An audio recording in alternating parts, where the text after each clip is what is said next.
And it is frightening to hear, but suicide is frightening. But what I have done now lately, and I think it's very important when people are talking, because suicide is actually so much now in the forefront in press and media, and it's brilliant. So what I say to my friend or my family, if I do reach out, which is very rarely, I really need to learn how to do that. But if I do reach out in the midst of a crisis, that I tell them if I'm in danger or not. It's very important. And you're not saying it to get attention. You're not saying it to get a God help us.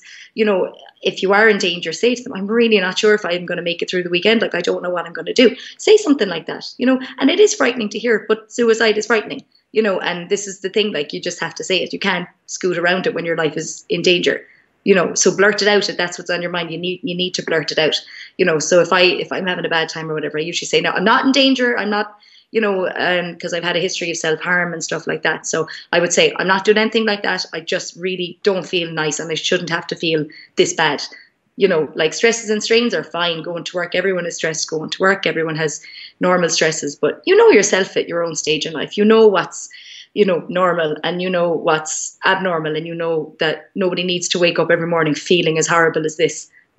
Like, life is work, but it shouldn't be a chore, is what I always kind of telling myself. Like, it shouldn't be something that you have to be like, and if you can find a way to change that, and if it is your brain chemistry that's making you feel like that, then you need to kind of, try and get it sorted if you can, or ask someone to sort it for you if you can't, because often that's the case. And that's the whole thing about reaching out, isn't it? It's the whole thing about trying to get someone to talk to and go, look, I really don't know where to start. Like, I have no idea where to go. All I know is I can't go through another day feeling like this. I really, someone help me. And even if they don't, they might know someone who will, unless you're acting out really erratically or really off character, or you've really, separated yourself from the world. Other people aren't going to know unless you open your mouth, unfortunately.